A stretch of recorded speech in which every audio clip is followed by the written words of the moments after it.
আমাদের বিদ্যুৎ এত সক্ষমতা থাকার পরেও আমাদের লোডশেডিং কেন হচ্ছে? কুইক রেন্টাল জিনিস হচ্ছে যে আমার একটা পার্মানেন্ট দীর্ঘমেয়াদী বিদ্যুতের প্রকল্প চলছে, আপাতত স্বল্প মেয়াদে ইমিডিয়েটলি জনগণের চাহিদা পূরণ করবার জন্য আমি একটা প্রসেসে যাচ্ছি। যে প্রয়োজনীয়তা আছে সারা বাংলাদেশে, এটা হচ্ছে গরমের সময়টাতে আমাদের 18 থেকে 19 হাজার পর্যন্ত মেগাওয়াট লেগে যায়। শীতের মৌসুমে এটা কমে আসে, 10 থেকে 11,000 12,000 মেগাওয়াট বিদ্যুৎ প্রতিদিন হলে প্রয়োজন মিটে যায় আর কি। আমরা গত ফ্যাসিবাদী সরকারের আমলে দেখেছি যে আমাদেরকে বারবার বলা হয়েছে আমরা নাকি বিদ্যুতে স্বয়ংসম্পূর্ণ হয়ে গেছি, আমাদের 29 থেকে 30 হাজার মেগাওয়াট নাকি আমাদের সক্ষমতা আছে। এই 30 হাজার মেগাওয়াটের ভিতরে আমরা দেখেছি যে 4,000 হচ্ছে ক্যাপটিভ পাওয়ার প্ল্যান্ট বলে আর কি, যেটা ব্যক্তিগত ক্যাপাসিটির মধ্যে তারা উৎপাদন করে তাদের নিজস্ব। বাকিটা হচ্ছে সরকার বিভিন্ন জায়গায় সরবরাহ করে, যেই প্রসেসের মধ্য দিয়ে বিপণন করে এবং আমরা যেটা এনজয় করি নাগরিক হিসেবে। তো সেই জায়গাতে যদি জেনুইনলি আমাদের 25-26 হাজার মেগাওয়াটের সক্ষমতা থেকে থাকে তাহলে তো বাংলাদেশে লোডশেডিং হবার কথা না। কিন্তু আমরা গরমের মৌসুমেই প্রায় দেখি যে লোডশেডিং থেকে আমরা মুক্তি পাচ্ছি না, এবং এটা সবচেয়ে বেশি ভাগিদার হচ্ছে আমাদের গ্রামীণ জনগোষ্ঠী যারা আছেন, পল্লী বিদ্যুতের অধীনে যে জনগোষ্ঠী, বিশাল জনগোষ্ঠী, সেই জনগোষ্ঠী। তাহলে অবভিয়াসলি এই প্রশ্নটা আসে যে তাহলে আমাদের বিদ্যুৎ এত সক্ষমতা থাকার পরেও আমাদের লোডশেডিং কেন হচ্ছে? দ্বিতীয় সবচেয়ে আলোচিত বিষয় বিদ্যুৎ খাতের গত 16 বছরে আমরা দেখেছি ফ্যাসিবাদের আমলে, সেটা হচ্ছে যে আপনার কুইক রেন্টাল 2009-10 যে আইন করা হয়েছিল, নামটাই করা হয়েছিল যে একটা ইমিডিয়েট, একটা খুবই স্বল্প মেয়াদের আয়োজন। যে যেমন ধরেন আপনারা দেখেছেন যে যখন কোনো জমিতে বিল্ডিং করা হয়, ওই বিল্ডিংয়ের আশেপাশে দেখবেন রাজমিস্ত্রি যারা থাকে, ইটের কাজ করে, তারা থাকবার জন্য আবার একটা টিন শেড বাঁশ দিয়ে একটা ঘর করে। এই ঘরটা কিন্তু রাজমিস্ত্রির পার্মানেন্ট ঘর না, টেম্পোরারি। ওই বিল্ডিংটা হয়ে যাওয়ার সময় পরে দেখবেন যে একতলা যখন হয়ে যায় তখন ওই বিল্ডিংটা তারা ভেঙে ফেলে, ভেঙে একতলায় চলে যায়। কুইক রেন্টাল জিনিস হচ্ছে যে আমার একটা পার্মানেন্ট দীর্ঘমেয়াদী বিদ্যুতের প্রকল্প চলছে, আপাতত স্বল্প মেয়াদে ইমিডিয়েটলি জনগণের চাহিদা পূরণ করবার জন্য আমি একটা প্রসেসে যাচ্ছি। সেটার মধ্য দিয়ে আমি আমার জনগণের যে নিড আছে সেটা পূরণ করব।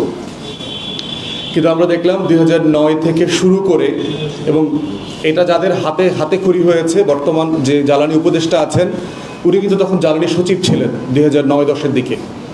তো সেই সময়টাতে কুইক রেন্টাল যেটা চালু হলো সেটা আলটিমেটলি পার্মানেন্ট হয়ে গেল এখন পর্যন্ত, এবং সেটা 10 বছর পরে বাতিল হয়ে যাওয়ার কথা ছিল।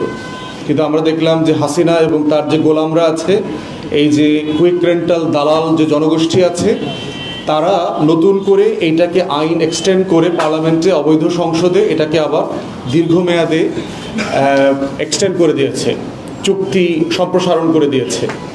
তো সেই প্রেক্ষাপটে নতুন গণ অভ্যুত্থান পরবর্তী যে সরকার দায়িত্ব নিয়েছে তারা আসবার পরে আমরা দেখলাম যে যে চুক্তিগুলো হয়েছে, কুইক রেন্টালের যে চুক্তিগুলো ছিল সেগুলোকে রিভিউ করবার জন্য একটা কমিটি তারা করেছে।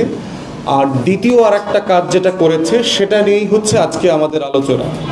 সেটা হচ্ছে যে সারা দুনিয়াতে আপনারা দেখছেন যে উষ্ণায়ন যেটা হচ্ছে, গ্লোবাল ওয়ার্মিং, সারা দুনিয়াতে জলবায়ু পরিবর্তন হচ্ছে। এটার একটা বড় কারণ হচ্ছে মাটির নিচে যে খনিজ সম্পদ আছে, যেগুলোকে আমরা ফসিল ফুয়েল বলছি, তেল, গ্যাস, এগুলো পুড়িয়ে বিদ্যুৎ উৎপাদন করবার মাধ্যমে যে ধোঁয়াটা তৈরি হয়, এই যে পলিউশনটা তৈরি করে, এটা আমাদের উষ্ণায়ন তৈরি করতে সাহায্য করছে। এবং সারা দুনিয়ার সবচেয়ে যারা উন্নত দেশগুলো আছে, পশ্চিম ইউরোপ এবং পশ্চিমা দেশগুলো, তারা হচ্ছে এই গ্লোবাল ওয়ার্মিংয়ের সবচেয়ে বড় দায়ী দেশগুলো। আমেরিকা ধরেন সবচেয়ে বেশি বড় পলিউটার, সবচেয়ে বেশি মানে পলিউশন তৈরি করে হচ্ছে আমেরিকা, এরপরে হচ্ছে চায়না।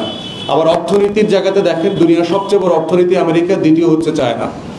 তো সেই বাস্তবতায় সারা দুনিয়াতেই একটা ক্যাম্পেইন আছে যে আমরা কিভাবে ধীরে ধীরে ফসিল ফুয়েল থেকে বেরিয়ে এসে একটা পরিবেশ বান্ধব জ্বালানিতে আমরা রূপান্তরিত হতে পারি, আমাদের গ্যাস বিদ্যুৎ জ্বালিয়ে আমাদের গ্যাস তেল জ্বালিয়ে যে বিদ্যুৎ উৎপাদন করবার পদ্ধতি, সেখান থেকে বেরিয়ে এসে কিভাবে আমরা বিকল্প জ্বালানির উৎস তৈরি করতে পারি। তো বাংলাদেশ আল্লাহ তাআলার নেয়ামতে ভরা একটা দেশ, যেখানে আপনার প্রচুর বৃষ্টি যেমন আছে, আমাদের প্রচুর নদী আছে, আমাদের প্রচুর বাতাস আছে, যেহেতু আমাদের বঙ্গোপসাগর আছে দক্ষিণে, এবং আমাদের প্রচুর সূর্য আছে। সারা দুনিয়া যেগুলোকে ভিত্তি করে আপনার বিকল্প পরিবেশ বান্ধব জ্বালানি করবার জন্য চেষ্টা করছে, তার প্রত্যেকটা উপাদান বাংলাদেশে খনিজ সম্পদের মতো করেই উপস্থিত আছে। আমরা যারা শীতের দেশে থেকেছি লম্বা সময়, আমরা দেখেছি যে আপনার সোলার প্যানেলকে কিভাবে এনার্জাইজ করবার জন্য তারা চেষ্টা করছে, কিন্তু পারছে না, কারণ তার 2 মাসে সূর্য থাকে না। কিন্তু আপনি দেখবেন যে আমার শীতের সূর্য দিয়েও জ্বালানি উৎপাদন করবার এবং বিদ্যুৎ উৎপাদন করবার সক্ষমতা আছে বলে বিশেষজ্ঞরা বলেছে। তো সেই বাস্তবতায় আমরা দেখলাম যে গত ফ্যাসিবাদীদের আমলে 34টা কোম্পানিকে নবায়নযোগ্য জ্বালানি উৎপাদন করবার জন্য নিবন্ধন দেওয়া হয়েছে। এই নিবন্ধন প্রক্রিয়াটাকে প্রাইমারিলি তারা বলে হচ্ছে LOI, লেটার অফ ইন্টেন্ট, যে এটা এক ধরনের চুক্তি, একটা আকাঙ্ক্ষাপত্র, যে সরকার একটা কোম্পানিকে বলছে যে আপনারা ধীরে ধীরে জমি কেনেন, যন্ত্রপাতিগুলো সেট আপ করেন, বিনিয়োগ করা শুরু করেন, মানুষকে এমপ্লয় করা শুরু করেন, এবং দিন তারিখ দেওয়া আছে, 7 দিনের মধ্যে করতে হবে, 15 দিনের মধ্যে করতে হবে, 45 দিনের মধ্যে করতে হবে। তারপরে হচ্ছে আমরা একটা পার্মানেন্ট, আপনারা যখন প্রোডাকশন করবার মতো ফিট জায়গাতে আসবেন, তখন আমরা পার্মানেন্ট চুক্তি করব। তো আমরা যারা আইনের ছাত্র, আমরা বুঝি যে LOIটাও একটা চুক্তি, এটা একটা প্রাইমারি চুক্তি বলতে পারেন। কিন্তু এবং এই 34টা কোম্পানির সক্ষমতা হচ্ছে প্রায় 2700 মেগাওয়াট। তাহলে আমার গরমের মৌসুমে আমার প্রয়োজন হচ্ছে বিদ্যুতের 17 থেকে 18,000 মেগাওয়াট সর্বোচ্চ। যদিও বাংলাদেশ সরকার, বাংলাদেশের এস্টাবলিশমেন্ট কখনোই 14,000 থেকে 15,000-এর বেশি উৎপাদন কোনোদিন করতে পারে নাই, কিন্তু 30,000 মেগাওয়াটের গল্প আমাদেরকে সুন্দর করে বলে সবসময়।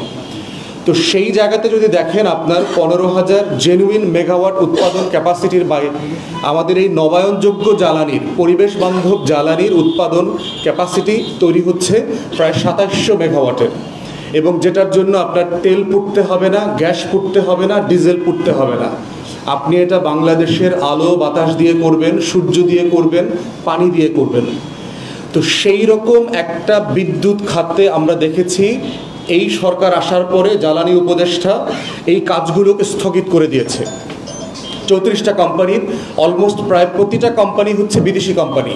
এখানে চীনা কোম্পানি আছে, দক্ষিণ কোরিয়ার কোম্পানি আছে, মালয়েশিয়ার আছে, সিঙ্গাপুরের আছে, ADBর আছে, এবং বাংলাদেশের গত আমলের আওয়ামী লীগের কিছু নেতাকর্মীরও কিছু কোম্পানি আছে, সেটা 4-5টা। কিন্তু অধিকাংশ কোম্পানির অধিকাংশ শেয়ার হচ্ছে বিদেশিদের। এবং প্রত্যেকটা কোম্পানি অলমোস্ট তারা আপনার ইনভেস্ট করা শুরু করে দিয়েছে। কেউ 10 কোটি টাকা, 20 কোটি টাকা, 50, 60, 100 কোটি টাকা ইনভেস্ট করে ফেলেছে। সে এখানকার প্রযুক্তি সেট করবার জন্য সে এখানে জমি কিনেছে, প্রযুক্তি সেট আপ করা শুরু করেছে, কর্মকর্তা কর্মচারী ইঞ্জিনিয়ারদেরকে চাকুরি দিয়ে ফেলেছে। পুরো প্রসেস কিন্তু এখন চলমান।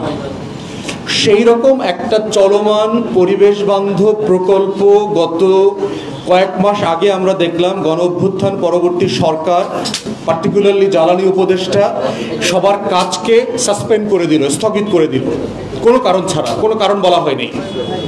তো এখন এবং অফিসিয়াল চিঠিও দেওয়া হয়নি যে আপনাদের কাজকে আমরা স্থগিত করছি, কেন করছি, কিসের ভিত্তিতে করছি, কি ভুল ত্রুটি হয়েছে, তার কিছুই বলা হয়নি।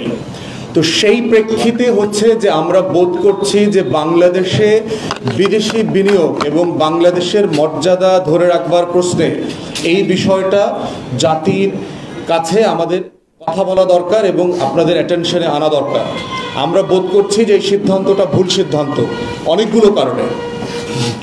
কারণ এখানে বিদেশের বিভিন্ন দেশ জড়িয়ে গেছে এই চুক্তির সাথে। বাংলাদেশের প্রত্যেকটা অ্যাম্বাসি যাদের এখানে বিনিয়োগ আছে তারা তাদের স্বার্থ রক্ষা করবার জন্য চেষ্টা করবে। অতএব বাংলাদেশ সরকার কখনো এই দায় থেকে মুক্তি পাবে না। তারা যে পরিমাণ টাকা ইনভেস্ট করেছে, এখানে টাকা খরচ করে ফেলেছে, এই টাকা বাংলাদেশকে অবশ্যই করের টাকা থেকে, ট্যাক্সপেয়ারদের টাকা থেকে দিতেই হবে, কোনো উপায় নাই এখান থেকে।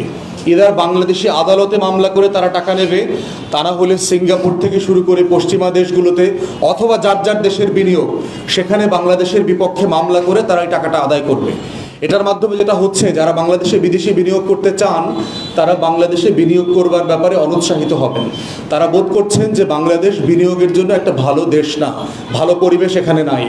দ্বিতীয়ত হচ্ছে যে আপনি ক্ষতিপূরণ থেকে বাঁচতে পারছেন না, ক্ষতিপূরণ প্লাস জরিমানা দুইটা আপনাকে দিতে হবে। তৃতীয়ত হচ্ছে যে বাংলাদেশের বিপক্ষে যখন পৃথিবীতে বিভিন্ন মামলা হবে সেই মামলার খরচ কিন্তু ট্যাক্সপেয়ারদের টাকায় বাংলাদেশকে চালাতে হবে। এটা শুধুমাত্র আপনার আমার কূটনৈতিক সম্পর্ককে হালকা করবে না, আমাদের রাজস্ব থেকে আমাদের পররাষ্ট্র মন্ত্রণালয়ের মাধ্যমে আমাদের মামলাতে প্রতিনিধিত্ব করতে হবে। রিসেন্টলি আপনারা দেখেছেন যে বাংলাদেশ ব্যাংকের গভর্নর এবং অর্থমন্ত্রীর বিরুদ্ধে আমেরিকাতে মামলা হয়েছে। তারা আমেরিকাতে একটা মিটিংয়ে গেছে, আপনার দাতা সংস্থাদের সাথে একটা মিটিং ছিল, সেখানে একটা আমেরিকা বেসড বিদ্যুৎ কোম্পানি তাদের বিরুদ্ধে প্রায় $31 মিলিয়ন জরিমানা এবং ক্ষতিপূরণের দাবি তুলে মামলা করেছে, তাদের গ্রেফতারি পরোয়ানা জারি হয়েছে। বাংলাদেশ সরকারকে সেখানে কোর্টে গিয়ে ডিফেন্ড করতে হয়েছে যে তাদেরকে যেন গ্রেফতার করা না হয়, যেহেতু তারা মন্ত্রী স্ট্যাটাসে আছেন, তারা প্রিভিলেজ আছে রাষ্ট্রের, তাদেরকে গ্রেফতার করা হয়নি। তাহলে এই 34টা কোম্পানির ক্ষেত্রেও আগামী কয়েকদিনের মধ্যে ঘটবে, আগামী কয়েক মাসের মধ্যে ঘটবে বলে আমরা আশঙ্কা করছি। তাই আমরা বোধ করছি যে সরকারকে এই সিদ্ধান্ত থেকে উঠে আসতে হবে। সরকার যে প্রসেসের মধ্য দিয়ে কোনো পরামর্শ ছাড়া, কোনো কনসালটেশন ছাড়া এখানে এই কাজগুলো করছে, এটাকে আমরা অন্যায্য মনে করেছি। ইতিমধ্যে আপনারা জাতীয় পত্রিকাগুলোতে দেখেছেন যে তারা বলছে যে প্রায় $5 বিলিয়ন ইনভেস্টমেন্ট এই খাতে এখন হুমকির মুখে আছে। $5 বিলিয়ন মানে হচ্ছে প্রায় 60,000 কোটি টাকা, 2টা পদ্মা সেতুর টাকা এই খাতে, নবায়নযোগ্য জ্বালানির খাতে। সেজন্য আমরা বোধ করছি যে আমরা আহ্বান করছি অন্তর্বর্তীকালীন সরকারকে, এবং জ্বালানি মন্ত্রণালয়ের মাধ্যমে আমরা জানতে পারছি এবং স্টেক হোল্ডারদের সাথে যে মিটিং হয়েছে, শুধুমাত্র জ্বালানি উপদেষ্টার কারণে এই সিদ্ধান্তটা কার্যকর করা যাচ্ছে না। সচিব থেকে শুরু করে যারা যারা ডিপার্টমেন্টে আছেন তারা সবাই বোধ করছেন এই সিদ্ধান্তটা সঠিক না। তো আমরা জ্বালানি উপদেষ্টা মহোদয়কে আহ্বান করছি যে দয়া করে রাষ্ট্রের স্বার্থে গোয়ার্তুবি থেকে বের হয়ে আসেন। এটা আপনার ব্যক্তিগত ইচ্ছা অনিচ্ছার বিষয় না, আপনার রাগ অনুরাগের বিষয় না, এটা বাংলাদেশ রাষ্ট্রের সাথে জড়িত একটা বিষয়, বাংলাদেশের স্বার্থের সাথে জড়িত বিষয়, জনগণের স্বার্থের সাথে জড়িত বিষয়।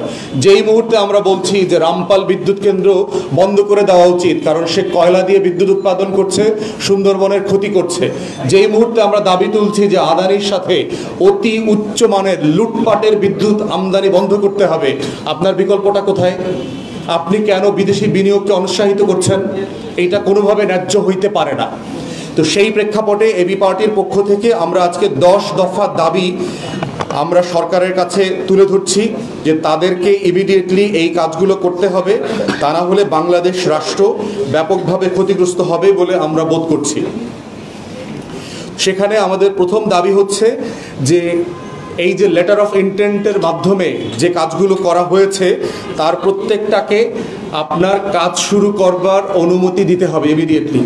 এবং সেক্ষেত্রে আমরা দেখেছি, দেখেন কিভাবে সরকার কিছু 2 নম্বরই করতেছে এখানে, যে বাংলাদেশে সামিট গ্রুপ থেকে শুরু করে কুইক রেন্টাল অনেকেই কিন্তু আপনার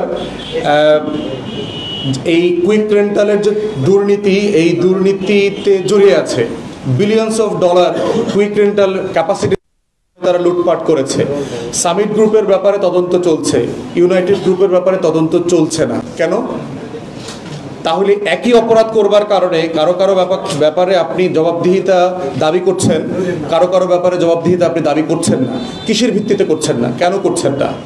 দ্বিতীয়ত হচ্ছে আমরা বলেছি যে বাংলাদেশে নবায়নযোগ্য জ্বালানির ক্ষেত্রে যেই বাস্তবতাগুলো আছে, এই বাস্তবতাগুলোকে আপনি যদি চ্যালেঞ্জ বোধ করেন, যেখানে আপনার নেগোসিয়েশন করা দরকার, দর কষাকষি করা দরকার, প্রাইসিংয়ের ব্যাপারে কথা বলা দরকার, সেটা আপনি করেন। সেটা আপনি না করে মানে ব্ল্যাঙ্কেট সবার কোম্পানি সাসপেন্ড করে দিচ্ছেন, তাদেরকে আপনি ব্যবসা করতে দিচ্ছেন না, বিনিয়োগ করতে দিচ্ছেন না, এবং কোনো স্টেক হোল্ডারদের মিটিংয়ে আপনি তাদের কথা শুনছেন না। সিপিডি পর্যন্ত একই কথা বলেছে। আপনারা যারা দেখেছেন নবায়নযোগ্য জ্বালানির উপরে সিপিডি এবং ডেইলি স্টারের যে প্রস্তাবনা ছিল, আমাদের মতো করেই তারা প্রস্তাব করেছে, সঠিক হচ্ছে না। তৃতীয়ত হচ্ছে আমরা বলেছি যে বিশ্ব ব্যাংক এবং বাংলাদেশের বিদ্যুৎ উন্নয়ন বোর্ডের সাথে একটা যৌথ প্রকল্প আছে আপনার জামালপুরের ইসলামপুরে চরে। সেখানে প্রায় 20,000 একর জমিতে একটা প্রকল্প হাতে নেওয়া হয়েছে এবং সকল ফিজিবিলিটি টেস্ট করা হয়ে গেছে, যেটার মধ্য দিয়ে বলা হচ্ছে যে এখানে 5 থেকে 6,000 মেগাওয়াট বিদ্যুৎ ইমিডিয়েটলি 1 বছর পরে উৎপাদনে। কিন্তু সেই প্রকল্পটা কোনো কারণে, কোনো যৌক্তিক কারণ ছাড়া সরকার এগিয়ে নিচ্ছে না। এটার একটা বড় কারণ হচ্ছে এর পিছনে একটা দুর্নীতি আছে। আমাদের বিদ্যুৎ ডিপার্টমেন্টের আমলারা দুর্নীতিগ্রস্ত। তারা বিশ্ব ব্যাংক থেকে যেহেতু টাকা খেতে পারবে না, লুটপাট করতে পারবে না, এই জন্য বিশ্ব ব্যাংকের প্রজেক্টটা তারা হোল্ড করে দিয়েছে। কিন্তু আমরা বোধ করছি এবং আমরা এই যে প্রজেক্টটার ব্যাপারে যেটা জানলাম সেটা হচ্ছে যে এইটা পুরো পরিবেশ বান্ধব একটা প্রজেক্ট হবে। এখানে যেন নদীর প্রবাহ ক্ষতিগ্রস্ত না হয়, প্রাণ প্রকৃতি পরিবেশের যেন ক্ষতি না হয়, এর প্রত্যেকটা মেজার হাতে নেওয়া হয়েছে। এবং এই প্রকল্পের মধ্য দিয়ে, এবং এটা একটা খালি জায়গা, আপনারা জানেন 4টা চর, তেমন কোনো জনবসতি নাই। তাহলে জনবসতি এলাকায় সরকারকে কিন্তু প্রচুর টাকা খরচ করতে হয়। যেহেতু একটা চর খালি পড়ে আছে, সরকারের ব্যয় খরচ অনেক কম। বিশ্ব ব্যাংক, জাইকা থেকে শুরু করে অনেক দেশ ইতিমধ্যে এখানে বিনিয়োগ করবার আগ্রহ প্রকাশ করেছে এবং শুধু এই চরেই $20 বিলিয়ন ইনভেস্টমেন্টের একটা সম্ভাবনা তৈরি হয়ে আছে। 20,000 লোকের কর্মসংস্থান হবে এখানে। সোলার প্যানেল বসায় দিবে, এই প্যানেলের মাঝখানে আপনার মাছ চাষ করা যাবে, পুকুর এবং সবজি শস্য চাষ করা যাবে। এখানে প্রায় 13,000 মানুষের আবাসিক মানে একটা ব্যবস্থাপনা তারা পরিকল্পনা করেছে। তো সব মিলিয়ে আমরা বোধ করছি যে এই প্রকল্পটা এগিয়ে দেওয়া দরকার। ফোর্থ হচ্ছে সরকারের যে ইনকনসিস্টেন্সি যেটা আছে পলিসি ওয়াইজ, এইটা অ্যাড্রেস করা দরকার। যে আমরা ফসিল ফুয়েল থেকে কিভাবে পরিবেশ বান্ধবে রূপান্তরিত হব, সেটা কিভাবে হব এটা তো আমাকে জানতে হবে। এই প্রস্তাবনাটা যদি আমার কাছে পরিষ্কার না থাকে, এটা রোডম্যাপটা পরিষ্কার না থাকলে আমরা কাজটা করতে পারবো না। এরপরে হচ্ছে আমাদের আরেকটা সমস্যা যেটা হচ্ছে যে নবায়নযোগ্য জ্বালানির ক্ষেত্রে আমরা প্রস্তাব করছি, আপনারা জানেন যে সেচ মৌসুমে আমাদের ডিজেল চালিত প্রচুর সেচ পাম্প ব্যবহার করতে হয়। আমরা যদি সেচের পাম্পগুলোকে সোলারে নিয়ে যেতে পারি তাহলে কিন্তু এইখানে বিদ্যুৎ সাশ্রয় যেমন হবে, গ্যাস তেল পোড়বার প্রয়োজন কমে যাবে এবং এটা আমদানি করবার যে খরচ, আমদানি করবার মধ্য দিয়ে কিন্তু জ্বালানিতে আমাদের প্রচুর বিদেশি রিজার্ভের টাকা বাইরে চলে যাচ্ছে, আমাদের ডলার দেশের বাইরে চলে যাচ্ছে। আমরা যদি এটা সোলার বেস করে ফেলতে পারি আমাদের এই প্রত্যেকটা জায়গাতে সাশ্রয় হবে বলে আমরা মনে করি। এরপরে একটা প্রস্তাব করছি, আমরা জানেন যে আমাদের এই যে লক্ষ লক্ষ বাড়ির ছাদ খালি পড়ে আছে, যদি আমরা গ্যাস এবং বিদ্যুৎ কোম্পানির সাথে এই ছাদের মালিকদেরকে দিয়ে যৌথ কোম্পানির ব্যবস্থাপনা করতে পারি, যে আপনি যৌথ প্রকল্পে এখানে বাগান করবেন, এখানে সোলার বসাবেন, তাহলে দেখবেন এখান থেকেও একটা বিল্ডিং থেকে যদি 1, 2, 5 মেগাওয়াট বিদ্যুৎ উৎপাদন হয়, দিন শেষে লক্ষ লক্ষ বিল্ডিংয়ের উৎপাদনটা মিলিত হলে কিন্তু এটা একটা বড় আয়োজন হবে এবং সেক্ষেত্রে আমাদের তেল গ্যাস পুড়িয়ে যে বিদ্যুৎ উৎপাদন করবার জায়গাটা, সেখানে প্রেশার কমে যাবে এবং রাষ্ট্রের টাকা সাশ্রয় হবে। একইভাবে আপনারা দেখছেন যে আমাদের লক্ষ লক্ষ গাড়ি চলছে রাস্তায়, ম্যাক্সিমাম গাড়ি হচ্ছে তেল এবং গ্যাসে চলে। সারা দুনিয়াতে আমরা দেখতে পাচ্ছি 2030-2035-এর মধ্যে সকল গাড়িকে তারা ইলেকট্রিক কারে রূপান্তরিত করতে যাচ্ছে। সেই ব্যাপারে কোনো উদ্যোগ আমরা দেখতে পাচ্ছি না। আমরাও মনে করছি যে বাংলাদেশের সকল পরিবহন, ব্যক্তিগত গাড়ি সব কিছুকে রূপান্তরিত করে বৈদ্যুতিক কারের দিকে নিয়ে যেতে হবে। তো সেক্ষেত্রে সোলার হচ্ছে একটা বড় জায়গা এবং সারা দুনিয়াতে এই প্রকল্প আমি নিজেও ব্যক্তিগতভাবে দেখে আসছি অনেক দেশে। বাসের উপরটা পুরোটা হলো সোলার। এই সোলার থেকে যে বিদ্যুৎ আসে ওই বিদ্যুৎ দিয়ে ওই বাসটা চলে। অতএব আমার প্রতিটা দোতলা বাসের উপরে যদি আপনি সোলার করে দেন, সেটা বাংলাদেশের পরিবেশবিদ এবং বিজ্ঞানীরা মিলে এই প্রযুক্তিটা দেখভাল করে এই কাজটা করবার সুযোগ আছে বলে আমরা বোধ করছি। এরপরে হচ্ছে যে আপনার এই নবায়নযোগ্য জ্বালানি করবার জন্য যে সকল র ম্যাটেরিয়াল বাইরে থেকে আনতে হয়, ব্যবসা বান্ধব করবার জন্য, বিনিয়োগে প্রণোদনা দেবার জন্য আমরা বোধ করছি তাদেরকে শুল্ক কমিয়ে দেওয়া দরকার। কোনো ইনস্ট্রুমেন্টে হয়তো 0% শুল্ক করা দরকার, কোনোটার ক্ষেত্রে হয়তো 1, 2, 5% করা যেতে পারে। সেক্ষেত্রে এটা আলোচনা করে ঠিক করা দরকার। তারপরে হচ্ছে যে আপনার ফিড অ্যান্ড ট্যারিফ একটা পলিসি আছে রাষ্ট্রের, বিভিন্ন ডিপার্টমেন্টে করা হয় যে আপনি স্পেশাল বিনিয়োগের জোন করবেন, ব্যবসায়ীদেরকে আপনি শুল্ক মুক্ত আয়োজন করতে বলবেন, আপনি তাকে ট্যারিফ কমায় দিবেন যেন সে এই প্রকল্পে বিনিয়োগ করতে উৎসাহ বোধ করে এবং প্রণোদনা বোধ করে। এরপরে হচ্ছে যদি আপনাকে আমদানি করতেই হয় বিদ্যুৎ আমাদেরকে, যেটা আমরা আদানি থেকে করতে চাই না, কিন্তু নেপাল এবং ভুটান কিন্তু আপনার জলবিদ্যুৎ তৈরি করছে, জলবিদ্যুৎ কিন্তু পরিবেশ বান্ধব। যদি আমার দেশে বিকল্প না থাকে, একান্ত প্রয়োজন হয়, সেক্ষেত্রে আমরা বলবো আমদানি করলে ফসিল ফুয়েলের বিদ্যুৎ আমদানি না করে নেপাল ভুটান থেকে যদি আপনি জলবিদ্যুৎ থেকে তৈরি করা বিদ্যুৎ আমদানি করতে পারেন, সেটা আমাদের পরিবেশের জন্য এবং ওই অঞ্চলের পরিবেশের জন্য এইটা ভালো হবে। এরপরে হচ্ছে যে বিদ্যুৎ স্টোরেজের একটা ব্যাপার আছে আপনার, সোলার থেকে বিদ্যুৎ স্টোর করাটার যে বিকল্প টেকনোলজি আছে সেটা করতে পারলে আমরা যেটা হবে, বাংলাদেশে রাশ আওয়ার, পিক আওয়ার যেটাকে বলি, পিক এবং অফ পিকের যে ইমব্যালেন্স থাকে সেই ভারসাম্যহীনতা দূর করা সম্ভব। এই 10 দফা প্রকল্পের ভিত্তিতে আমরা বলছি এবং দাবি করছি অন্তর্বর্তীকালীন সরকারকে যে ইমিডিয়েটলি নবায়নযোগ্য জ্বালানির প্রকল্পগুলো যেগুলো বাতিল করেছেন সেগুলো সচল করবেন, যেগুলোতে মনে করেন যে আওয়ামী লীগের মালিকানা আপনারা চান না, ফাইন, সেগুলো আপনারা আওয়ামী লীগের মালিকানা বিক্রি করে দিতে পারেন, অথবা যদি হয় টোটালটা বিদেশি কোম্পানিকে দিয়ে দেন। যেমন কোনো কোম্পানিতে হয়েছে, ধরেন সালমান এফ রহমান 10% মালিক, একটা চাইনিজ কোম্পানি অথবা বিদেশি কোম্পানি বাকি 90%-এর মালিক, ওই কোম্পানিকে বলেন বাকি 10% কিনে নিতে। আনিসুল হক একটা কোম্পানির 5-10%-এর মালিক, আপনি ওই বিদেশি কোম্পানিটাকে বলেন বাকি 5-10% কিনে ফেলতে, অথবা রাষ্ট্র ওখানে পার্টনার হয়ে যেতে পারে বাকি 10%-এর।